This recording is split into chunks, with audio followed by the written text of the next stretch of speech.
Hey everybody, JJ here. Back again for another Wednesday Zoom networking. Man, I love my Wednesdays. I love them particularly because I get to talk to people like our guest speaker today. The young man we have speaking with us is unbelievable. He's out of the Pace Morby community, Sub 2. You've probably heard me talk about Sub 2 many times. We've had a number of their rock stars on, and the young man today is no exception. He's a husband, he's a father, he's an entrepreneur, he's an investor, he's a businessman, he's a genius when it comes to AirBNBs, and highly respected in the Sub 2 community, my good friend, Noah Hoffman. How you doing today, Noah? I am doing fantabulous, JJ. Thank you for having me on. Oh man, I'm excited to have you on, brother. When we met in San Francisco, I think that was February, beginning of this year. I think March. I love your story. Just love your story about who you are, and you know, most people don't have the background, and we'll talk a little bit about you today, as well as about AirBNBs. But for those that don't know you, what part of the country are you from? As you can see behind me, that's the Golden Gate Bridge. And I am actually just on the other side of the Golden Gate Bridge. Coincidentally, I'm actually moving to a house where I will be able to see that bridge in a few weeks from my window. That's cool. And about my background, I actually took the photo behind me of the Hollywood sign on top of the hill. I actually grew up on the hill over here, not too far, but no, San Francisco is beautiful. I have family up there. I've been fortunate to go up there a couple of times. Have you always lived in the Bay Area?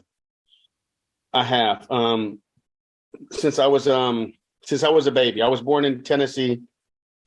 My parents were not from Tennessee, but my mom was from Maryland, and you know, she was an aspiring hippie, so she found a place called The Farm, which was like a hippie commune. And, you know, like they don't have any doctors there, but it's all midwives. So she went there and had me there. And I don't remember much about that experience. But I grew up here. I grew up in Oakland, Berkeley, a little bit in Napa, Sonoma, Santa Rosa, but pretty much Berkeley. Like from about 4 years on, Oakland and Berkeley. And now I'm just a few miles away. We talk about networking, you know, and one of the things I say all the time, especially for the newer investors, is as you guys make yourself visible, as you network and do the things you do so people know who you are, eventually they'll know of you before they know you. They'll know your name before they know you. And what happened with me is I knew Noah's name before I ever met him. And he was well known to me as being the Airbnb guy of Sub 2 and working with Pace. And we'll talk about Pace in a bit. But so what I'm getting at is your name is very, very well known in the Sub 2 community. You're highly respected, and I think that's just cool because you've earned that respect. Have you always had an interest in real estate, and how did that start for you? Or yes, but first, before I say that, I have a message from my sponsor. No, I want to just first say when I met JJ in San Francisco, he won the Best Smile Award. He also won the Meet Every Single Person Award. Like, no kidding. Like JJ said, I'm going to take a picture with everybody here. And he wasn't joking. Like take some notes on how JJ operates. And that's the shortcut to success. Like, I'm now trying to like really take notes when JJ talks. Like, I need to like come to JJ's class about Facebook for sure, because like right now, like my success besides from God is it's a division of skill, network, and now like social media, because there's like so much comes from other people. Like, I can't believe it. Like hard work is just the first part. And at some point you really got to share those skills with the world. So I just want to thank you, JJ, first. Oh, no, thank you so much. You know, that weekend when we met, what Noah's talking about, there was an event in San Francisco, and there was about, I'll just say roughly 60, 70 people in the room. And I knew literally nobody. And yet I was introduced as being somebody that knows how to network, and that, so I was going to try and maybe share a couple things that weekend. And when I got in front of the group on the first day of the 3 days, I had told everybody that by the end of the third day, I will meet and take a picture with every single person there. And by the end of the third day, that's exactly what I did. And I have this technique that I can share with you guys, but not only did I take the photo, but in my own phone, I've created my own contact with my number, all my social media, all my contact info. So as soon as I take the picture with Noah, I then, I text him the photo. Big deal. He's got my number in the photo. Big deal. He doesn't have any of my info. So I then follow up and I text him the whole entire contact. So then now he's got all of my info without having to give him a business card. I shared that technique, and I showed all the people that weekend, predominantly younger folks, how to build out their contacts so that they could use that same technique. Because a lot of times you guys will just hear people about take a photo with someone and text it to them. Yeah, that doesn't finish. You need to finish up. So that weekend I kind of did that. But again, we're not here talking about me. That was a great weekend. I met you, I met Sam Singh, Munif, just a bunch of rock stars. Vince Lonzo was there. I was in great company. But yeah, back to you as far as your thing. Life wasn't easy for you, from our conversation. You didn't just fall into real estate success and become this wealth of a great empire and good fortune. You want to share a little bit about your journey? Yeah, and it's like, and that kind of surprised me when you said that, because I don't really share that with everybody. Usually I only share a certain amount, but since you brought it up, I'm glad to talk about it. So just show what you're comfortable with. No, I'm comfortable, but I just, I'm like, it's kind of like a vampire, they have to be invited in. So you asked for it, here it goes. No, I got in a lot of trouble. I don't remember what we talked about, but probably maybe I talked about getting in a lot of trouble as a young person. Me too. Like I can't tell you how many times I've been arrested as a minor. Like I was arrested as a minor, and I can't tell you how many times. My mom visited me in the juvenile facility when I was 14, and she said, "I'm never going to visit you. It just breaks my heart." And I didn't get out of trouble until I was 20. I just couldn't, I had problems, and it might have been because my dad left when I was young, and I didn't have a male role model. And so that's why I'm trying to be really hyper present. Actually, me and my son bought a property today. We closed today on a property. So I'm getting him into real estate early. He's 15, but anyhow, so I got into a lot of trouble. Like I have days and days of stories. But luckily, I had a hard stop around 20, and I went into a drug treatment facility, and that, and it changed me from that day on, for the rest of my life. And that was in the year 2000. It was around 2000. So I needed a good brainwashing, and I got it at that program. And I started going to community college. I got my GED at that time, because I had, dropped out of high school, and I got my GED. I started taking some college classes because one of my counselors said, "Noah, your handwriting looks like crap. You need to go take a class and learn how to write." And then and then I got an A in that class. And so it inspired me to keep going back to school and to get A's. I would sit in I use the same skills that I learned in the recovery meetings, right? Sit in the front row and raise your hand and participate. And I use those same techniques in school and got all A's. And then eventually got a bachelor's degree from Cal State Hayward. I graduated from with about a 3.48, I think was my GPA in the end. That's impressive. And that was from straight F's in high school. I started smoking weed every single day at about the age 12. I think I was 12. So I had a lot of cleaning up to do. Anyhow, so if I talk slow, it's probably I still have a little recovering brain damage here. But anyhow, so I definitely didn't get here from brain power. It was just from being hard headed. That's what got me here was not having anywhere else to go, just keep going forward. And actually, so when I was in that program, I started selling raffle tickets for the program. And I sold a ticket to a guy who he became like my recovery sponsor. And then he also became my first real estate mentor. He owned 100 rentals in Berkeley.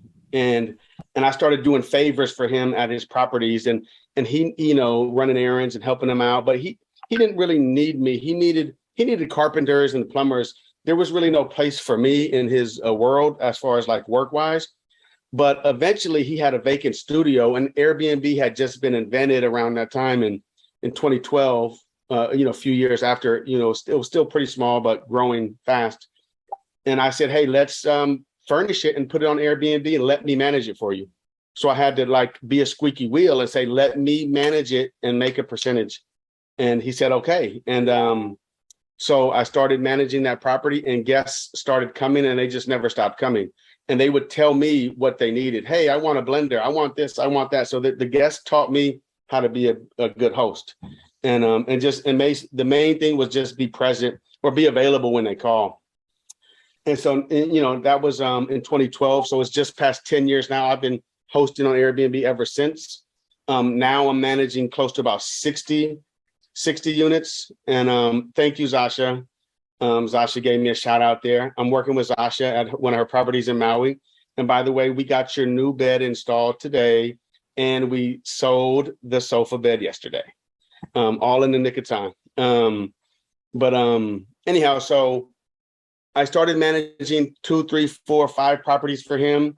And the whole time I was working, I had other jobs. I was driving Uber eventually. I drove Uber for a couple of years. And then after managing his property, I started renting properties, renting a few properties. So I had another job as a carpet cleaner. So I would like drive Uber in the morning, clean a carpet in the afternoon, go back, drive Uber at night. And I would like pitch Airbnb to the, to like property owners, like, hey, I'm cleaning their carpet. You should think about Airbnb. And a couple people asked me to manage their property. And then one guy, he just rented me an apartment. And then eventually I started renting, another and another and another. And then these were apartments and I would cash flow about $300 to $500 a month on these apartments. And he saw how good, like we took care of them and the house cleaners were always coming and going. And so he kept giving me more properties. And then I kept getting slightly better deals from him. Like, okay, how about a smaller deposit on this next one? How about, the first one I gave him over market rent and then the rest of them became slightly better deals. And then I was a little bit nervous with he had a big house available and it was $3,500 a month rent. And I was a little nervous. Like I got to come up with a lot of money. He wanted first month rent, a half month deposit, and I have to furnish it. And I was excited, but I was a little bit nervous, but I pushed forward. And I think that's one of the important things about entrepreneurship is moving forward, even when you're nervous or you don't have all the answers. And I moved forward and that became like my best property. And I was like cash flowing like $2,000 a month on that property after I was really scared about that property. And then after 5 years, I was able to start buying properties. And that was my first property I bought was a conventional loan. And even though I was working self-employed, I had 3 streams of income. And as long as they were on 2 tax returns in a year, I was able to use my self-employment income. Wow. And I know a lot of mortgage brokers are different. So you might have to try a few. But for me, as long as I had Uber on 2 tax returns in a year, Airbnb management on 2 tax returns in a year, and carpet cleaning on 2 tax returns in a year, I qualified. I didn't take enough write-offs because I wanted to qualify for the property.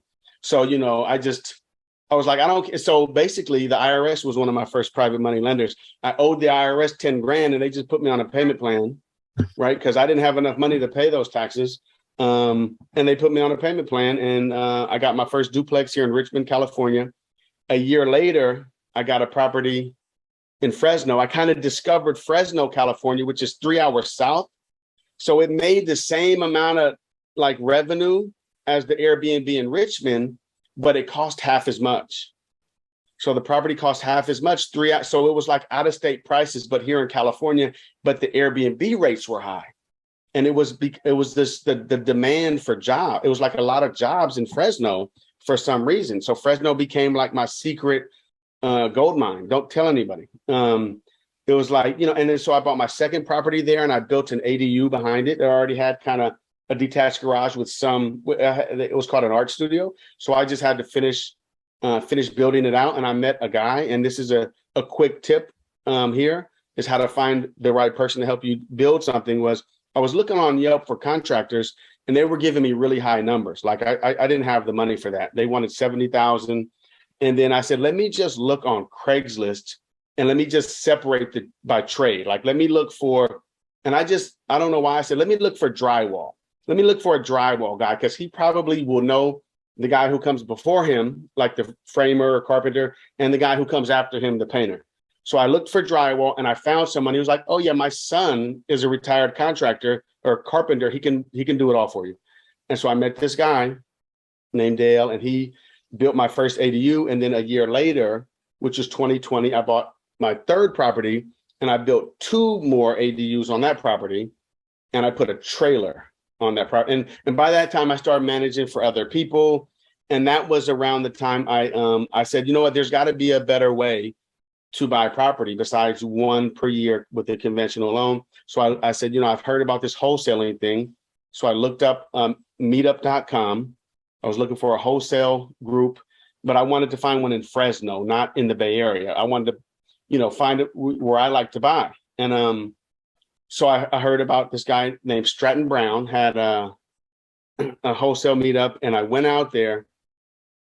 I drove 3 hours for a 1 hour meetup, and it was amazing. So he's the one who told me, hey, you should follow this guy named Pace Morby. He also got me set up on all the wholesale like systems to try to start wholesaling and calling sellers. And it didn't work for me. I wasn't able to do it, but a couple of wholesale deals did fall in my lap at that time.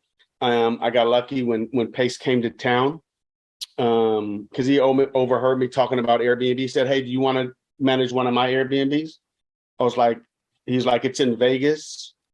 And I had already experienced managing properties out of town. So the first out of town property I managed was in Vegas. And so if I rewind, like all these Bay Area Airbnbs I'm managing, I had a friend who said, can you manage my brother's condo in Vegas? I said, no, that's out of state. How can I do that? He said, we have a nephew on the ground. Just do the online part. I said, okay, I'll try. And I did it, and it went surprisingly well. Like I met great house cleaners and handymen. So I did everything remotely. And that first Vegas condo went great. And I didn't have to, I didn't have any problems. And then I eventually started managing 2, 3, 4 in Vegas. And that gave me confidence to go into Fresno. So that was a few years before that. But anyhow, so when Pace said it's in Vegas, I said, no problem. I can go next week. He said the key's under the mat.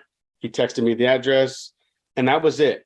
I literally didn't talk to him again until I went out there, found the key under the mat. I went and I knew the store in Vegas that has hotel liquidation furniture, and it's super easy. You just point, I want that bedroom set, that dining set, that living room set, and I want you to deliver it and set it all up.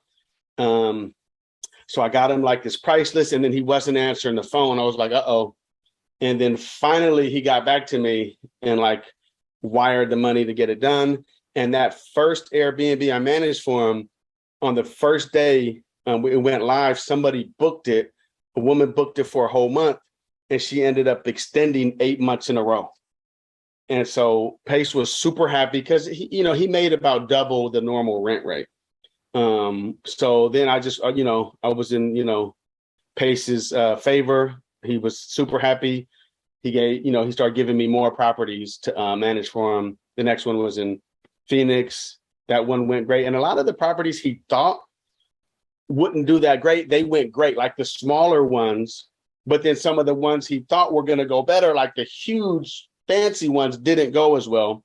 So I kind of started to learn my strengths are actually kind of like smaller $200,000 to $300,000 properties, not mansions. Like that's a little bit of a different beast. And so I don't have that, that experience yet. So some of the bigger properties have been more of a challenge for me.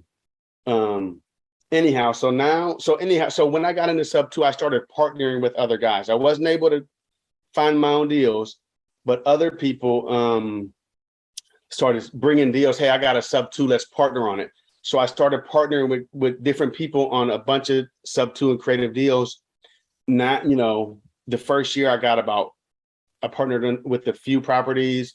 And then I bought, at one point I bought 4 properties from one guy, 3 condos and a duplex in Fresno. And I there was another sub two guy.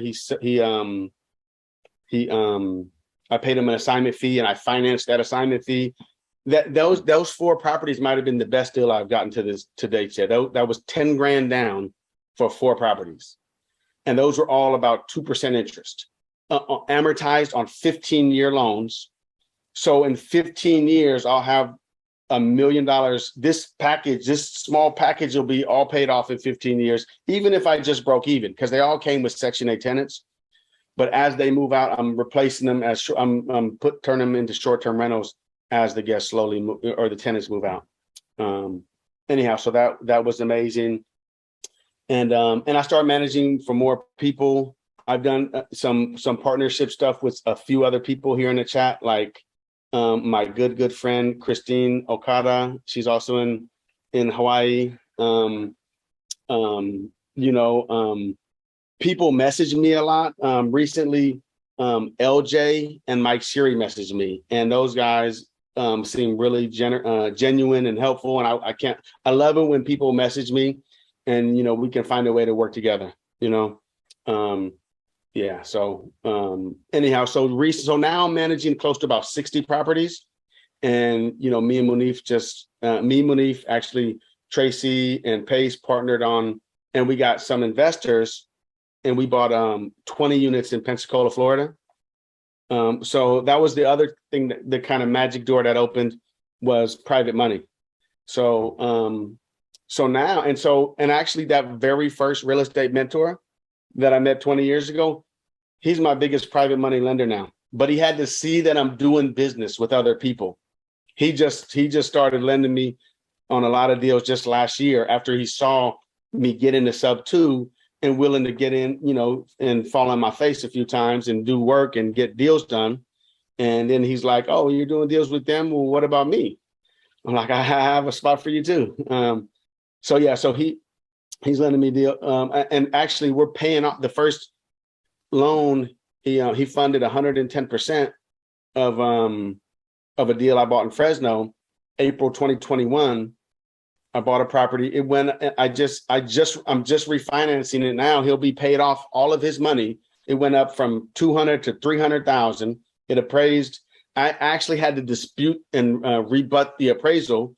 And then the appraisal, like he said, is very rare, but they brought the appraisal up to 300,000. So we're refinancing him out all of his money. And so I still have no money in that house, and it's been cash flowing a year and a half. So we're paying them off. I'm getting more deals. I'm buying. I should be closing on 2 houses today, or it might be one today, one tomorrow. I'm not sure. But these are 2 creative deals. Back to the topic of this Zoom, how to buy creative deals in down markets. So these 2 deals just came to me from wholesalers. One of them is in sub 2. One of them is not in sub 2. But one of them is outside of Atlanta. And I probably shouldn't keep going to crazy cities and states all over the world where I don't have a lot of, boots on the ground, because the more properties I manage in one city, the better I get in that city, because I have more like dedicated vendors and stronger relationships. But we have properties, me and Munif have properties in Baltimore, in Lansing, Michigan. We got one in Aztec, New Mexico, which we're selling. We got one in Hoffman, Texas, Houston. Anyhow, but I want to, at some point, really focus on a few cities to grow my portfolio, not just everywhere. So I haven't done big themes. I've started doing some murals in some properties. We want to have like a localized mural, like We have a beautiful Phoenix like mural. So, a good mural we paid $2,000 for a good mural. We're doing more video games, arcades, and some bigger properties. Most of my properties are still small, and they're for like traveling workers, construction workers, medical staff, just people who need a place. But right now I'm pulling out all the stops because some of my properties are slow.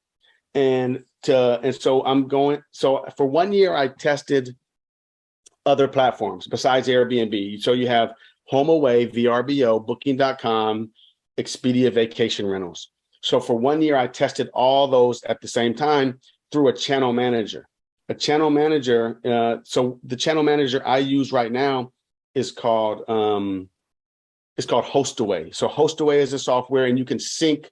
If you're on multiple platforms, it'll sync the calendars. You can update that listing just on the channel manager or PMS, property management software. If you update the price on there, it'll go to all the platforms. If it's booked on one site, it'll block the calendars on the other site. So I'm just now rolling all the properties back out to those other platforms. Even though like it might only boost it a little bit, we need all the help we can get. We want all of our properties to perform at peak. And so now, because my own team is growing now, I have 10 VAs working with me now. Serena, you had a question about damages? Yeah, when you do have damages, how do you recoup those from Airbnb? Like, what's the percentage of your damage rate, and how much you usually get back? Okay, so filing claims. So Airbnb has a new program called Air Cover.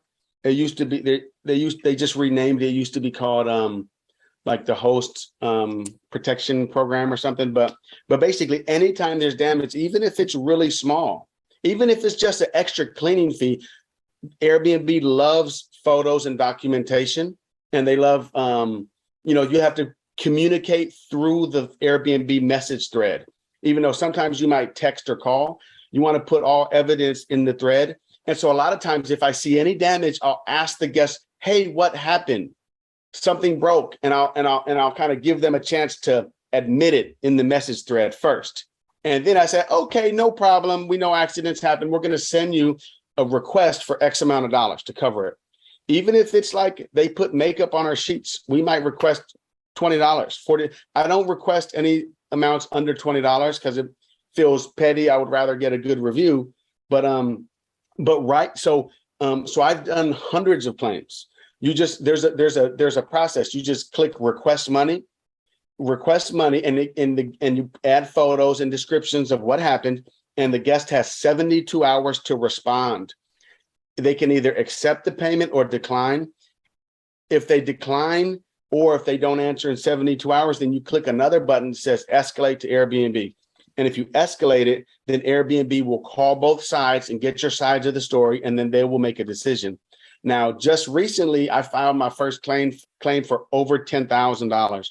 I filed an $18,000 claim because we had guests rob a property of furniture, appliances, everything. Wow. Right. And it's the second time it's happened. And so, it's like certain places, people are using drugs, and they might have a stolen ID, stolen credit card.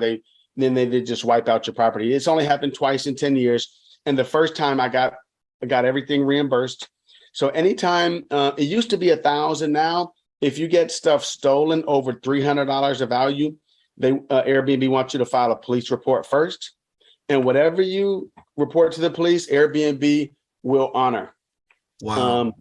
But when it's over 10,000, there's a higher level of scrutiny, and they hand you off to a third party adjuster, mm-hmm. and they want original receipts. So Airbnb usually doesn't ask for original receipts. They say, show us a picture, show us a screenshot of a similar item, we'll reimburse you. But this first time I did the claim over 10,000, it was a lot harder. And they're like, if you don't have original receipts, I said the appliances came with the property. Okay, show us the purchase and sale agreement. Show us that it came with appliances. So it's really challenging. So I definitely say if you're going to be setting up an Airbnb, you want to scan all those receipts. Even dishes, even sheets and towels or whatever, cool. In case that happens. So, Serena, did it answer your question? Serena? Serena, thank you so much. Vali, you had a question about for Noah. Yes. Hi, Noah. So my question in terms of how do you market to find those professionals or construction workers or those folks you were talking about? Oh, I mean, for me, that's one of the biggest challenges because especially as it depends on the location. Finding handymen is the hardest thing. Cleaners, it's easy. It's easier than handyman. But because the thing is with handyman, you have to try him before you actually build a relationship and get to trust him. So, I mean, there's lots of ideas, but like Facebook groups, real estate Facebook groups ask for referrals. There might be a real estate Facebook group of your city or of your region, of your county, ask for referrals. I mean, other ways are just like Craigslist, Yelp. Usually I meet a few handymen and I just stick with them because for me, like reliability is so important. So I have guys who like I worked with for years. In certain cities, it's harder to have those guys who are really reliable. Some cities I have really reliable guys, other cities I don't. And it's just like a constant struggle finding someone new. Hopefully you can build that lasting relationship. But like, I think in the expensive areas, like expensive areas just seem harder for me. Like in the Bay Area, I can never, like my handymen, they all go MIA once in a while. And then I just got to have my second worst or my third worst guy that I got to call. But other cities like Fresno, I got some solid guys. But as far as like one tip about saving money, it took one. So I've learned a lot from working with owners because landlords can be really cheap and penny pinching. And so they've beat me into like helping them save money. And like one of them used to really teach me, no, you got to call more people. You got to call more. You got to get more estimates. So I remember looking for new carpet in Fresno, and I called everyone I could find on Google on the map. Like there's 13 carpet stores, and they all had a price per square foot or price per yard, right? And I found out a yard is 9 square feet, right? And they would give me, okay, what's the price for labor? And what's the price for the carpet? And I say, just give me, and that in this situation, I said, what's your cheapest brown rental grade carpet? I love the answer, Noah, because that's really helpful to know too, because that's, sometimes has been a struggle for me. I have great people now in my local market, and I am actually going to be expanding outside of my area. And so that's great. And I wasn't clear on my question because also what I was really interested in is you talked about like getting professionals and those longer term stays that you're able to attract, like that stay a month or more, like, whether it's healthcare or. Okay, so tell me, how do you find those folks? How do you market and get those folks to your properties? For guests. Yeah, so usually they would find me on Airbnb, like insurance companies hire relocation companies. Like one common relocation company is ALE. AL Solutions. And so if you look up relocation company, a lot of them will let you submit your properties to their list, but they don't reach out very often. But I've had a company spend, I think the most I had a company spend was $80,000, and they stayed for over a year out of the property. It was like an insurance claim. And then I had a 6 month, a 9 month, a 4 month, but like, it's not when you want every time. So it's just sometimes you got to but a lot of times they find me on Airbnb, but now, now I have to keep like growing and doing more. So now I'm reaching out to construction project managers, medical HR departments, military, whatever we have in the town, the biggest industries. Like I have a template, an email that I'm using. So I recently, because I wanted to learn more about direct bookings and getting these direct bookings, I joined one of my friend's programs. His name is Noble Crawford. I joined his program so I could learn more tips for direct bookings, right? So he gave me a template. He told me, he gave me a tip. It's called Construction Wire. Construction Wire is that you pay for a subscription, and they tell you what construction projects are happening in what town and who the project managers are. So I'm reaching out to them saying, hey, I have housing for construction crews, for example, furnished housing. So now that I'm building my team, I want to just build out every avenue, Believe, did that answer your question? Yes, thank you so much. I Believe, appreciate it. good to see you, girl. Deanna, you're on with Noah Hoffman. What's your question? Hi, Noah. How are you doing? Hey, Deanna, good to see you. Good to see you too. So, first of all, I want to thank you for being so open with your testimony. Okay. One of the things that I used to do, I was a paralegal for over 30 years, and my job as a juvenile paralegal was to go in and out of the system to make sure that the kids were okay. So I have a sweet spot in my heart for juveniles. And so my question is, for the 60 units that you have, congratulations on that. So are you experiencing a slowdown with any of your units? And if so, what are you doing about it? How are you marketing? So I don't think I see a full slowdown. Okay. So it's like every market is a little bit different. And it's really hard to know, is it seasonal? Mm-hmm. What's going on? It felt like I saw a little bit of a slowdown in July, and I was wondering if that was due to the economy. Okay. But even at the beginning of COVID, we just March dipped, but then it was back up. It was right back up. So I've been fine. So it's property by property, so right now I'm having more problems with the bigger properties. My smaller properties are staying booked better. Even in Fresno, I got all these little studios fully booked, but the bigger houses are off and on, off and on. So it's the bigger houses, you can make more. Sometimes the prices can go way up, but the little studios, I keep the pricing really stable. It's like studios all across the country. I basically charge about $2,000 a month, and these are little ADUs that I might have built, and those are staying really good booked. And the bigger the house, the more vacancy, And so I guess we really have to just charge a really high amount, but that's really tricky, because if you charge a lot, if it doesn't get booked, what happens? So I really like these little properties, like the big ones, I gotta call a friend, how do I get these big properties booked up? We start putting video game arcades in them, pool tables, but it still fluctuates more, for me. But now, I don't even. So I got to start doing better reports. That's what I'm doing now. I want to start doing outreach, like a report, a special report, not just a report, but an analysis for each property we manage. So you're checking your insights on Airbnb? Yeah. So we get a lot of direct bookings also. Not a lot, but we have maybe 15% are direct bookings, people who've stayed with us before. But yeah, I'm looking at the insights for sure. They have that little tab called opportunities, and you can say, hey, you're not on instant book, or you don't have a heater in this property, or whatever it is.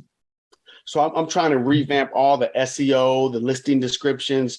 You got to put a real detailed caption under each photo, Yes. all the stuff.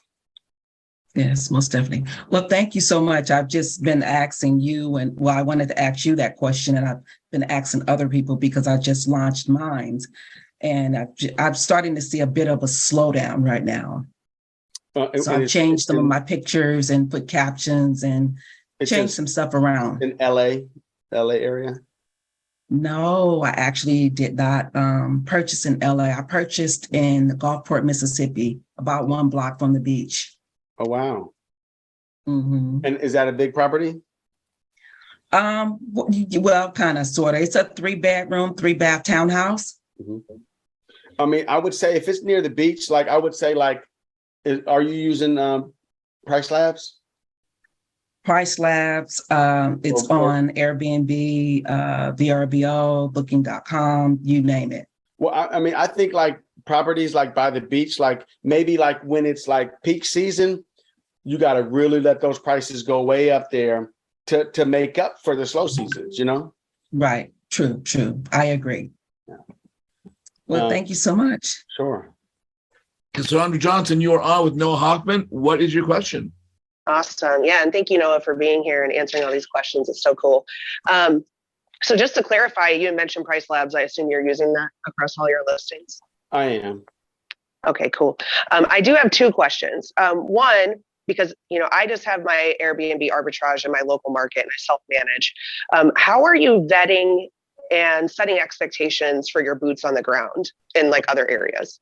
So my weakness. You want to talk about my weakness? No. Well, that's why I just put it's my fear. Well, I just put it in the chat. Tim, I need to talk to you about project managers. So I'm actually like so what I'm trying to do is I'm trying to hire people that I call hospitality inspectors. So my wife used to work at a Four Seasons hotel, and she said after every room was cleaned, a manager would walk through it. So I want an independent walkthrough inspection after the cleaner finishes. Like, because every time I would walk through a property after the cleaner's finished, I would always find something they missed. And it might not be their fault. It might be something else that's not part of their job, for example. So I'm trying to build a training program to hire people who live near every property to walk through, inspect for cleaning, for maintenance. Like, cleaners don't want to change light bulbs, right? And right. So maintenance guys usually are dirty, so they track dirt with their boots. So I want a third party, someone who inspects for cleaning, inspects for maintenance, and for overall guest satisfaction, like the batteries work in the TV remote and everything looks check and ready. But right now I don't have that at a lot of my properties. I have to rely on cleaners and handymen, and it leaves me missing a lot. So I've hired some people before, but like I haven't been good at keeping them. But one time, let me just give you one quick story. I made a flyer that said, I'm looking to pay somebody to roll my garbage can to the curb back every week, right? To the curb and back every week. And I put some flyers up on poles right near the property. And I went door to door and passed a few out. And like the second person I talked to was a woman named Lisa. And she said, I'll do it. And this Lisa lived literally across the street from a property. And she became so valuable to help me with things like inspections and rolling the garbage can out and even cleaning. No, like it doesn't make financial sense for someone to drive across the city to inspect the property. But if they live walking distance, then it might make sense. Right.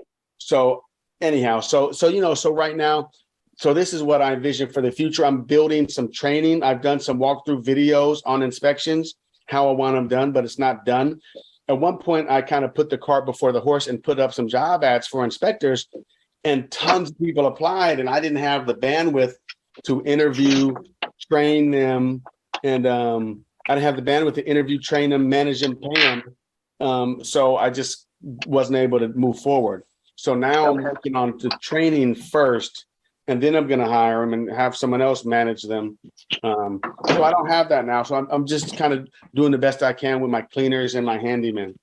Do you go physically visit each property that you put under management? So I've had different partners or people working with me, and either I would go visit or they would.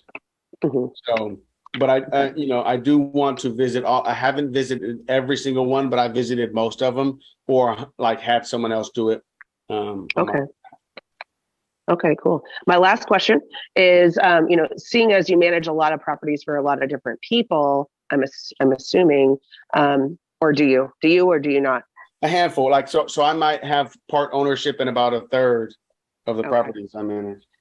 Because I was curious, like if I were to offer hosting services, the management piece to other people who own or run Airbnbs and they just don't want to run them anymore, or maybe they haven't even set up a listing yet. If I'm the one who sets up the listing, if we were ever to part ways, they basically have to take that entire listing down and start fresh. So they would lose all the reviews, lose all of that stuff. Are you like setting different accounts for different properties that you manage for other people, or how are you handling that? No. So I want to be the admin on anything I manage, because Mhm. only the admin can do certain things like send refunds or request like reimbursements, request money. So there are certain things only an admin can do.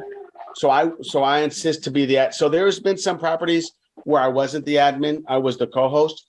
But there's a Airbnb has a new feature called Teams, Airbnb Teams. And I'm just like, and I wasn't able to use that feature because they didn't allow it in certain cases. Like if you were someone else's co-host, they wouldn't let you do the teams. Are you familiar? Yeah, I'm actually in the middle of that situation right now. Right. So I finally just kind of freed myself up from being anyone else's co-host. So now I'm about to launch the Teams feature and see how it goes. But I'm just finishing up my logo because you got to put your logo in there.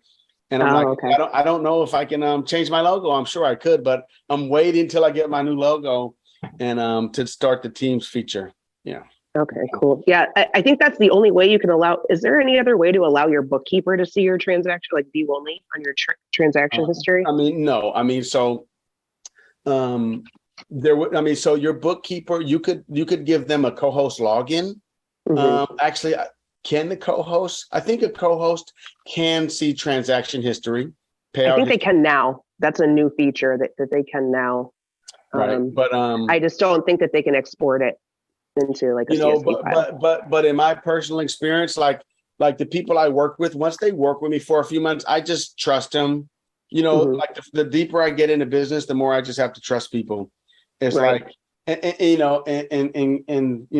forbid, God forbid if somebody took advantage, then we'll try to clean it up from there, But like, there's no way to really move forward in business if you can't trust people. You gotta trust people.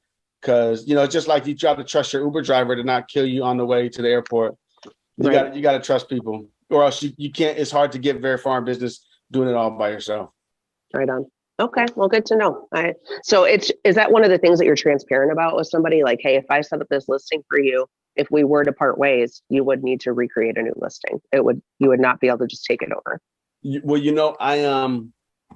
yeah, I for sure would be like nobody's ever asked me, but I do have one guy who's like, no, I want to keep those reviews. So like this one friend of mine who we were working together, I let him leave his listing on my login, and he's still like, I still give him access to my login, even though we're not even working together, just because like he wants to keep those good reviews. I don't know.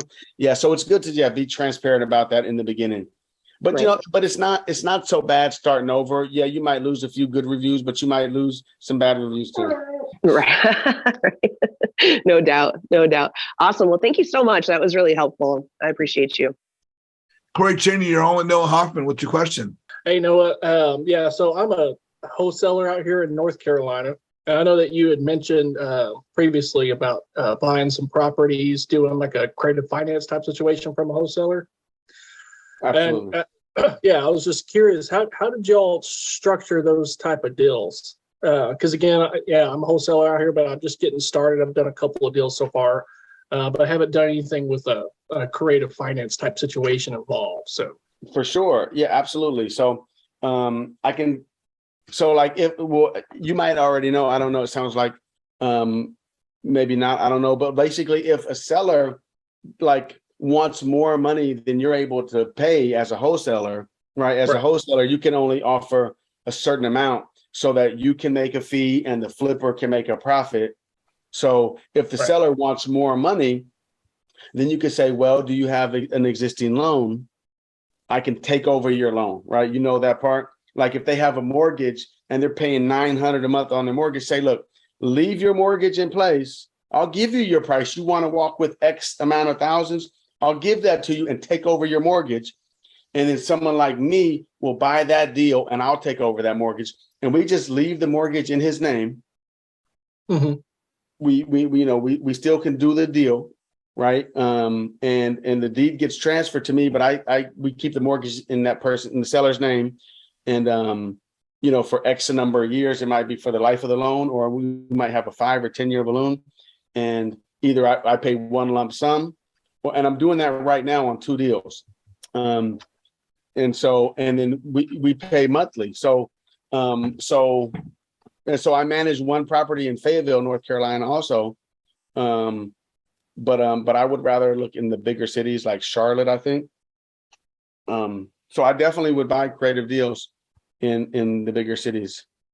Yeah. So you do like a 5 or 10 year type thing to make the seller whole.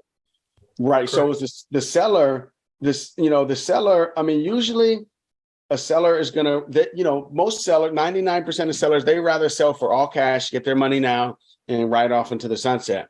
But if they're in a situation and they can't sell it for that price, then they might be willing to compromise and say, okay, give me the X thousands, 10, 20, 30,000, whatever it is, and you take over my mortgage because I'm late, I'm in foreclosure, or I'm not late and I need help. So that's what I'm doing right now. I'm closing on a property today and one might be tomorrow. I'm closing on 2 properties this week, both creative deals, one outside of Atlanta, one in Fresno, California. One of them, I'm actually paying $90,000, which is actually super high. I usually never would pay 20% down. This is about 20% of a $450,000 purchase price. And, it's worth a little bit more than 500,000, but like, I'm going to cash flow because I'm going to turn it. It's a lot of space. I'm going to take the big garage and make it into 2 more units. And this is in one of my favorite neighborhoods. I have properties in the area. I have guys there to do the work. So I'm going to give them. And so the wholesaler I'm paying the wholesaler $22,000 and the seller $90,000, right, on this property. It's in pretty good condition. It has a pool. It's in an A neighborhood. I got you. So you're paying. So you basically work out a fee, whatever it is, with the wholesaler. You make him whole, and then on this specific deal, you're doing 20% down. That goes to the seller, which is 90,000. Usually, I don't want to pay over 10% down. Right. It's just because it's my favorite neighborhood. I was willing to do it. But normally you would do like 10% or maybe 5 if they're 5, okay. yeah, 5, yeah, 5, like 5 to 10. So the one I'm doing in Georgia, the purchase price is $380,000, and we're paying $40,000 to the seller and $10,000 to the wholesaler, right? And the payment on that property, the monthly payment is $968, but the rent rate is like $2,200. And then there's other equity owed to the owner of like, I think it's like 200-something thousand, 220,000. And I'm going to pay him that in 5 years. So there's no interest on that part, on that 200-some thousand. All he gets now is his 40,000, and then he has to wait 5 years to get the rest. It's because he couldn't sell it at that price. Yeah, and you're just taking over. So he gets the down payment up front, and then you just pay whatever the mortgage is already in place. You pay that up until whatever time y'all agree, whether it's 5 or 10 years. Yeah. So the one in Fresno, I'm going to just pay for the life of the loan. Because it's at a 3-point-something% interest rate. We'll just keep that. Okay. Keep that in place for the life of the loan. Okay. Unless for some reason I want to refinance or get a new loan and pay it off later. Yeah. All right. Okay. I got you. Yeah, that makes sense, man. I appreciate it. Yeah, but anything you have that fits that description, like let me see it. Yeah. Well, I got a property in Albemarle, North Carolina. That's it's like 45 minutes east of Charlotte. Mm-hmm. It's kind of it's in a lower income area. I think it would be a really good buy and hold though, because that area is growing pretty fast. A lot of the small areas, small towns around Charlotte's growing really fast. Melissa, you're on with Noah Hoffman. What's your question? Awesome. So my question is that I'm a general contractor in San Diego, and I am mostly rehabbing properties for real estate investors, for flippers, and I've been asked to partner with a few people on some deals. Not necessarily the kind of people that I want to partner with, but it did bring the idea to the table for me that I should be looking at partnering with the right people on rehabbing the properties, doing them at cost, bringing my value in, with my sweat equity. But if I were to approach you, what value do you see like a GC like me bringing to you? GCs scare me because they're very expensive. No. Right. So GCs, so no, but that's a good. So I'm not subbing out any work to anybody. All my guys are either plumbers, like, so everything is in-house. The only thing that I do sub out is underground utility work to have the general engineering license. I mean, but your probably strength is in your local market of San Diego, right? Exactly. So that's what I'm talking about. Like now I'm looking at things through a different lens. But before I talk to these people, I really want to put myself in your shoes and their shoes. Mm-hmm. Does that make sense? Yeah, like there are a lot of real estate like networks like Creative Finance with Pace Morby. It's a free Facebook group. I'm in it. JJ's. I don't know if you're in it. And there's 100,000 people in that group. And if you say, hey, I'm in San Diego, I'm a general contractor. If you need me to look at a property for you, I'm happy to look at it. Be your eyes and ears. And then, so because there are deals that happen in San Diego, there's deals that happen all over the country. So if you get in as many, so yeah, you totally could partner with people. And I think it all depends on your level of experience and your level of hustle, like and your level and the amount of time you have to put in this project. Because if you're already super busy, like most people are, it's really hard to like build relationships with new people. So, but if you can do it, if you can consistently check in and just the right Facebook groups, like to say, hey, I'm in San Diego, like find out who are the people in San Diego and like meet up with as many local people and investors, because it seems like a lot of people will find an opportunity and they're always going to need partners. So you might have a friend or investor with money. And so you need the deal, you need the money, and you need like the sweat equity. Right. So and for me, like I've specialized in multifamily rehabs for like the last 15 years. I've been just tearing them down and basically bringing them back from like, people buy the building, they vacate them, they bring me in, and then we take them down to the studs. But so for me, flipping has never been like, oh, I want to do that, because I'm always thinking, no, I want to do 14 kitchens at a time. That's the way that my mind works. So my next question is, subject to multifamily, what is that like, and where do I go? How do I go how do I do that? Because I like all the wholesalers that I know that send me listings and send me things, it's all single family. Right. So I was on a call yesterday with my friend Hung Mai, and there's a group of people that they just got a multifamily, but it's in Miami, and somebody like this guy, one of the guy's wives was doing outreach to multifamilies and looking for people who want to sell multifamily deals. They have tons of multifamily meetups. I think there's one like that's what I need to do. There's I think there's one next week in Orlando. But even if you had to travel across the country for all the multifamily meetups, it's probably totally worth it. You might meet someone on the plane on the way back, like to your right. You might meet that's what I did. And I joined Sub 2 and I met other people who live near me. Like that was a huge benefit. Like I didn't know them, but like obviously the closer they live to you, the more value that is for you. But you might meet them in those there's a lot of I forgot. Yeah, I need to get on that subject to class with Pace, because if I could just do whatever everybody else is doing, but tailor it more towards multifamily, you never know. There's probably a ton of tired landlords out there, For sure. There's those guys, Jake and Gino. Have you heard of Jake and Gino? They're they do a multifamily podcast, and there's some. Oh, yeah. Yeah, and I think Pace is going to be speaking at their event. I don't know, it's next week or something like that. Okay.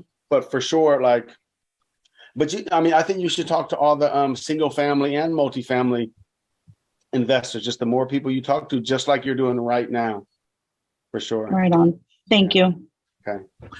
No, yeah. Before we let Melissa go, Melissa, I'd love to add you as a friend. Love to get you in the networking group. You did. I'm part of Amy's course, and you already sent me a request. I think we're friends now. Okay, I'd like to get great. We'll get you in. I'd love to get you into the group and see how we can maybe help you with your visibility and your because you've got all the experience. You obviously know what you're talking about. I have it, you guys. Like, it's crazy. I mean, I've been doing this since 2002. That's all I've done is just rehab, building after building after building. And I turn around and I'm like, man, if I would have just had like 5%, 3%, 2% ownership in any of that, I'd be having a very different situation right now. Yeah, yeah. No, Melissa, thank you so much for joining us today. Thank you. With your experience and everything you've done, for whether it's the new investor or the experienced investor, what is the importance of not only networking, but maybe joining a group like this to someone's success of their business? In your opinion, I think this is the most important thing is joining groups like this. Like, it's so valuable. Like, we should all take each other's phone numbers, and like, because everything, like, all opportunities come through other people, like every single one of them. So you never know. I feel like I leave 99% of everything on the table by not networking enough. Well, as soon as we get done with this call, I'm going to share something for everybody where I've got most of the numbers up on the screen here. But I want to, on behalf of the whole group and the gang, I want to thank you so much for being here. You know, you brought huge value. We've had the largest Zoom call we've ever had was with 83 people, and that was with yourself today. And I thank you for that. And maybe in the future we can have you back, because I know you got probably a couple more things you can talk about, a whole wealth of knowledge. If you guys are watching the video now on YouTube, please like the video, and you know, please feel free to put something in the comments. Look for more videos coming up for us with Flip Side Up with JJ, my YouTube channel, Flip Side Up with JJ. And if you're not already in the group, it's JJ's Mastermind Networking on Facebook. You can look up my website, which is networkingwithjj.com. But please reach out, and we got more great speakers coming up, you know, in the, you know, great rock stars out of Seb 2, people like Noah. And, you know, just trying to bring networking to the forefront of how important it is for your business. And if you reach out to me, do whatever I can do to help you. And, you know, that's what this is all about. So on behalf of Noah and I for today, we're just going to say thank you so much. We'll see you guys soon. If you're on the call, don't go away. We're going to share a couple more things. All right, over and out. See you guys soon.